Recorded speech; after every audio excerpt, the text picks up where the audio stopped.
case, what we're talking about, what's significant about it. Then he'll turn it over to the FBI Special Agent in charge, Douglas Williams, from the Houston Field Office, who will also make statements. He'll then turn it back over to U.S. Attorney Ganjei, who will take any questions that you might have. He'll probably handle most of the questions. He might defer to Special Agent in charge Williams. And then that's all. And we'll ask some questions, and that's all we have today. So there will be other people you'll see standing up here. They're actually not participating, but they were an AUSA on the case, a deputy chief, and then we've got an official from the FBI. But the Douglas Williams will be on the U.S. Attorney's left. So would be the two speakers. On your participants list, it only lists those two people. So in case you're wondering, if you need to cite them later in any sort of reporting, just reach out to me and I'll let you know who is standing up here. But they weren't included in the participants list, okay? As far as asking questions, we would like to make sure everybody has an opportunity to ask one. At least if you have a follow-up, we'll come back to you if we can. But after he takes one from an outlet, I think he'll prefer to defer to another outlet, and then we'll just kind of see how that goes, if that's okay with everyone, okay? Does anybody have any questions about how we're going to do this today? I think I've seen most of your faces, so for all these years, so I think we should be pretty good. I think we're still waiting on at least one more outlet, so if you just don't mind hanging for a few more minutes, and then we'll get started. KTRK here. Oh, okay, KTRK. Okay, good. Okay. I don't know if you heard. Did you hear about the web address? Yes. Okay, so we're good. Okay, I think that's everyone. Hey, Audrey, did you confirm with everyone on your list? Just said it, right? So I know Chronicles here. I know Paige O'U's here. KTRK. CW39. Here.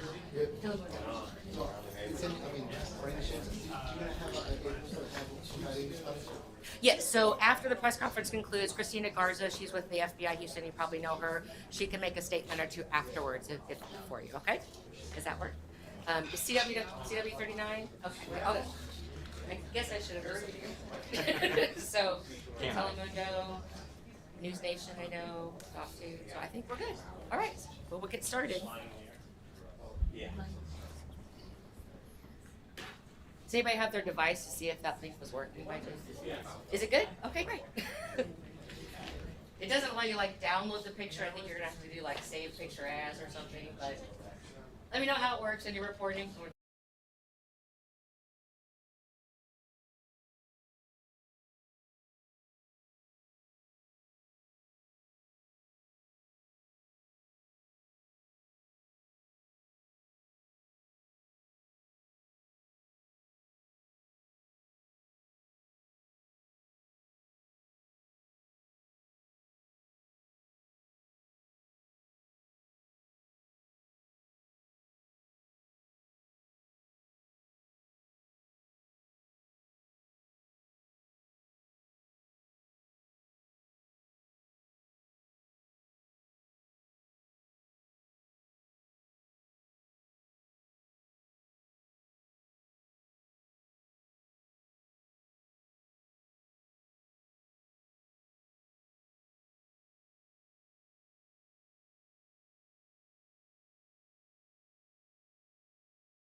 Ganjei, U.S. Attorney for the Southern District of Texas.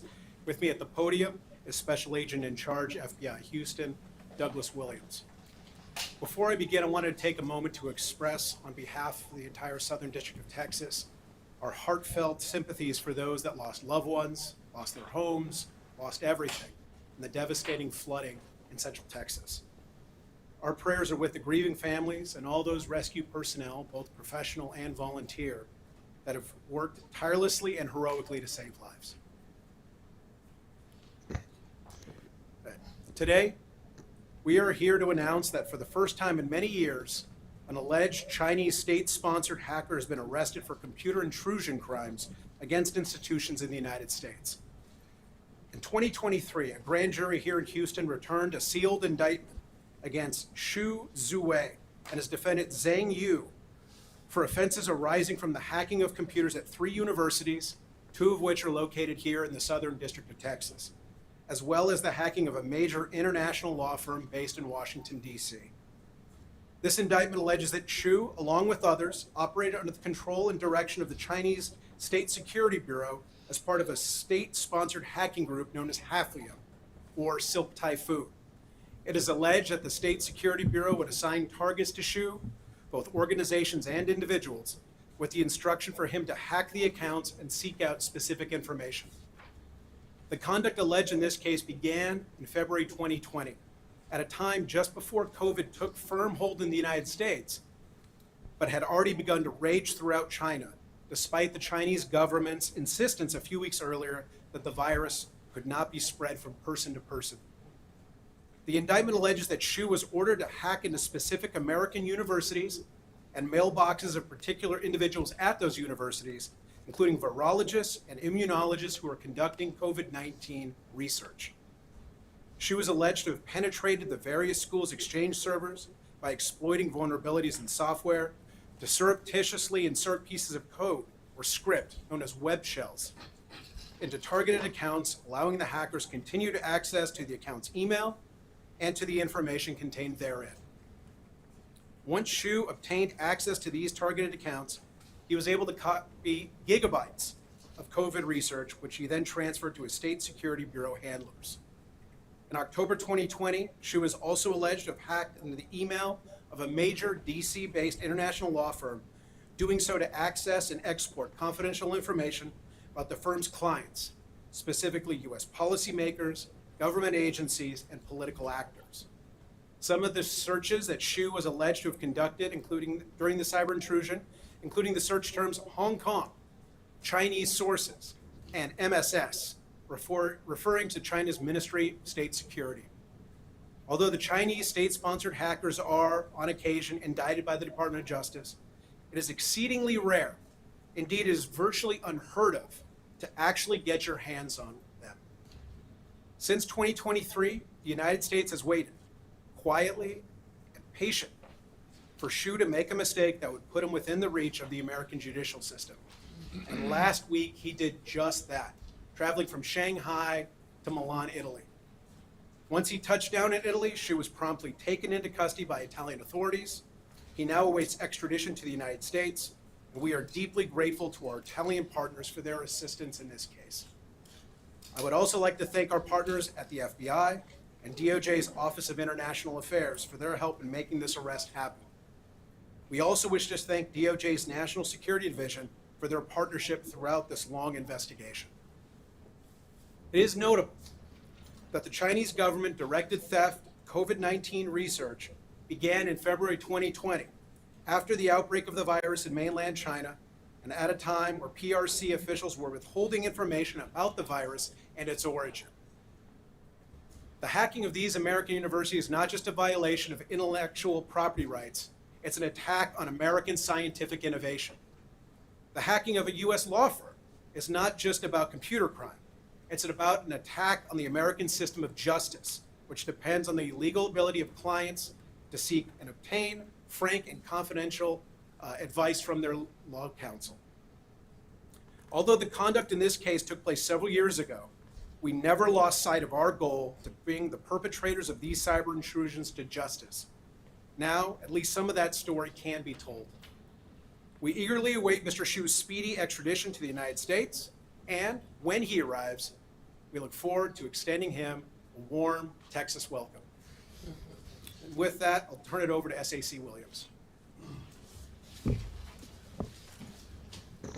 Thank you, Nick. I appreciate that. And before I get started into my comments, on behalf of the FBI, I would like to express our deepest condolences to the families and victims of those devastated by the horrific flood in Kerr County, Texas. I'm so sorry for your loss, and you and your families are in all of our thoughts and prayers. This afternoon, I am proud to stand here alongside U.S. Attorney Nick Ganjei to announce the arrest of Shu Zawei, a suspected hacker who worked for China's largest and most active spy agency, the Ministry of State Security. Shu is one of the first hackers linked to the Chinese intelligence services to be captured by the FBI. His activities read like a movie script. Includes secret taskings from spies overseas, front companies, and using state-of-the-art tools to commit cyber espionage. Last week, FBI Houston agents partnered with the Italian State Police to arrest Shu on a plane as he landed at an airport in Milan. His arrest is the result of a complex cyber investigation spanning over 5 years in multiple countries. This case is led by FBI Houston agents, analysts, and computer experts.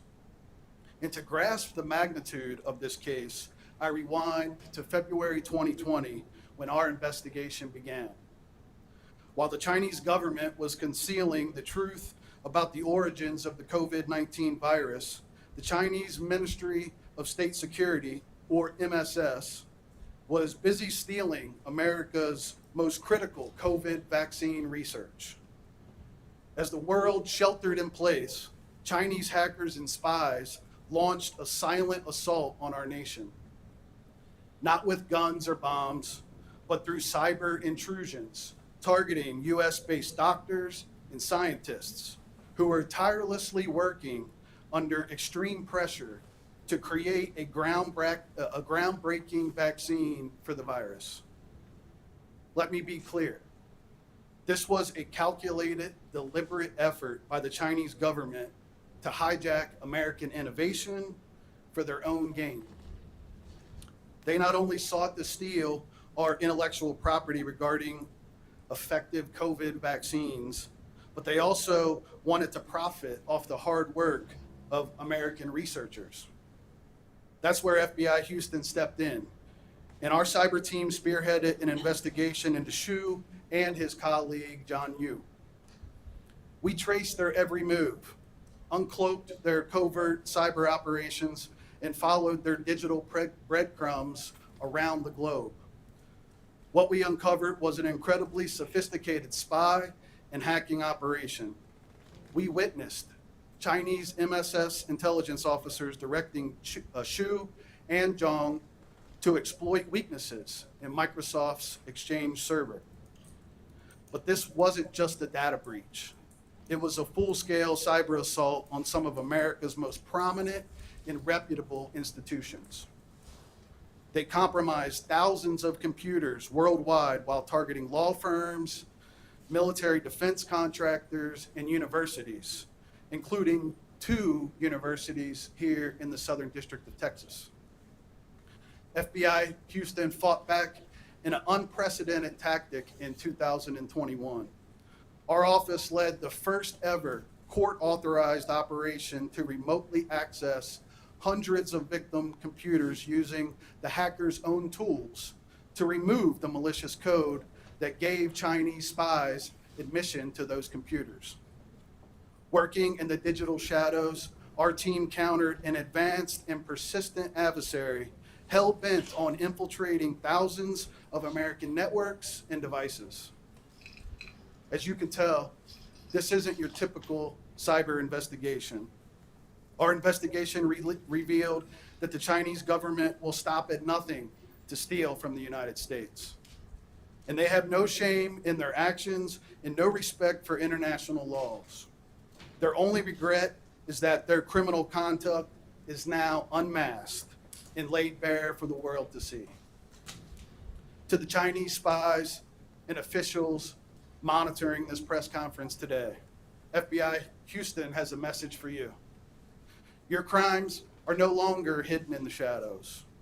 The world sees you for what you are, a government willing to break every rule, every law, every principle to steal from the United States.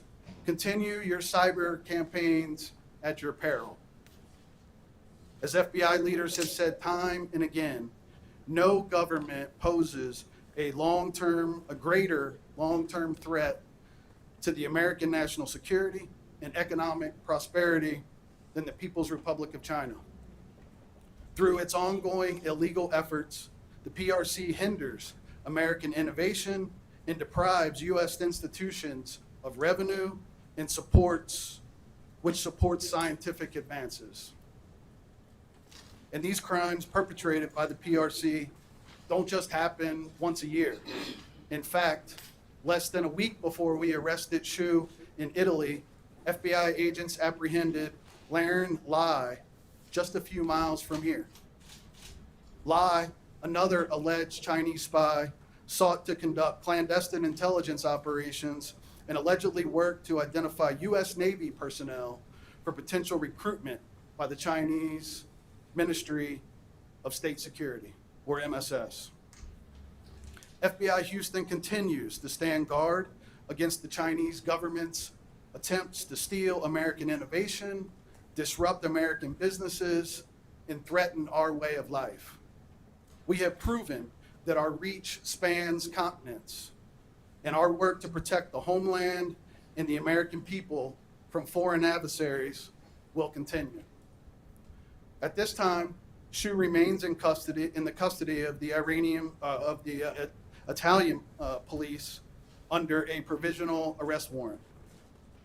We look forward to extraditing him back to the United States to face justice for his numerous crimes against this country and give him a big Texas welcome. FBI Houston continues to seek information on the location of Zhang Yu. Although we believe he is in China, anyone with information is asked to call 1-800-CALL-FBI. And in closing, I would like to thank my team of computer experts at FBI Houston, along with all the attorneys that stand here with me today from the United States Attorney's Office, for their dedication and hard work on this extremely important investigation. I'd also like to thank the media for your time here today. And with that, I'll turn it back over to Nick. All right, thank you. This time we'll open it up to questions. John. Can you be more specific about which universities were accessed? Was it UTMB, or who were the actual victims here? So you're indeed right. They are victims, and so as victims, we're not going to disclose who they are. Sorry. Do the victims know they were compromised? Yes. Question. Did these guys ever travel through Texas? Were they ever in Texas, or have they always been working from overseas? The defendants in this case have always been working from overseas. How were you able to track his travel to Italy? We are not going to get beyond the indictment, but I appreciate your question.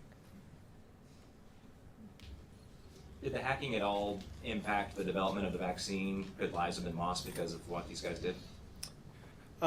We don't want to get into any allegations that might prejudice a possible trial in this case.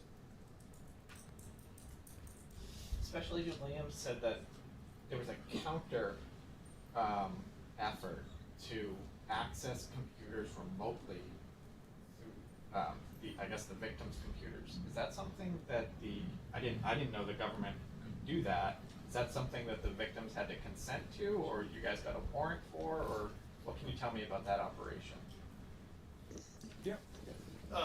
So it was court authorized, so we received the first ever search warrant and court order to do it, where we basically went into the victim's computer using the bad guy's malicious code to remove the code from that computer. I suppose my question is, if my computer had had the malicious code, would I have known the agents have? You probably would not have known. Every effort was made after the fact to notify people that have been compromised by these state-sponsored hackers that their accounts had been remedied by law enforcement. And again, this was all done pursuant to court approval. One last question, anyone? All right. Thank you all. Really appreciate you coming. Thank you.